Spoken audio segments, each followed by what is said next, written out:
د دې ورځې څه دی فضیلت دی رسول صلی الله علیه وسلم وایي دې ته غوږ کېږدئ ما من ملك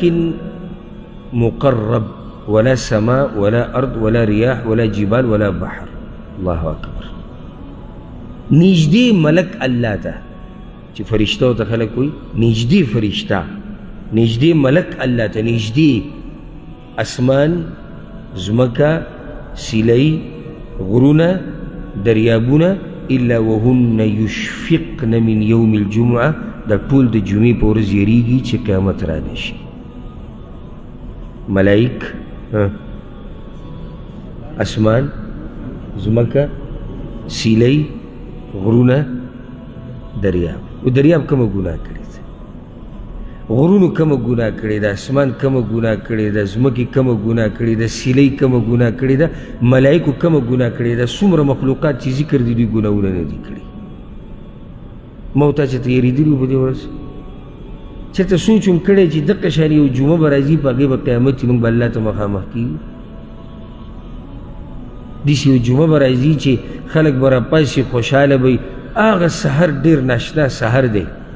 چې د شپې ته بېغم اوده شي او سحر راپاسي او قیامت وي دا ډېره عجیبه ورځ ده او یوه عجیبه ورځ دا ده چې ته خوشحاله او ښه په خپله دنیا کې مست یې او نشه او را روانه شپه ستا په قبر کې ته خبر نه یې دغه ورځې چې دا زما په دنیا کې آخرنۍ ده او شپه هغه عجیبه ده چې خلک یې تېره کړي او سبا له قیامت وي او دی خبر نه چې سبا قیامت را روان دی او دویمه اولنۍ شپه د مړو په منځ کې نو اوس که څوک وایي چې په ما باندې نه دا 2 ورځې راځي او نه دا 2 شپې یو خو صحیح ده خوشحاله اوسه ښه مزې کوه ځکه چې ته دغه سختې نه بچ موږ خو یېرېږو ولې یېرېږو دا 2 ورځې موږ ته پرتې دي او دا 2 شپې موږ ته پرتې دي نو په هسې دا مې ته فایدې دپاره ذکر کړی چې حدیث کې دغه حدیث ما دې دپاره پوره کړو چې ستاسو زړه کې دا یو یره پیدا شي چې قیامت را روان دی چې اسمان یریږي سیلۍ یریږي دریاب یریږي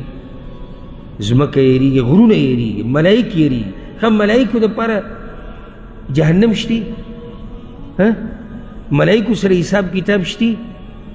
ملائکو چېرته ګناه کړې ده دوی به یریږي او موته نه یریږو چې یاره آخرت دی الله ته مخامخ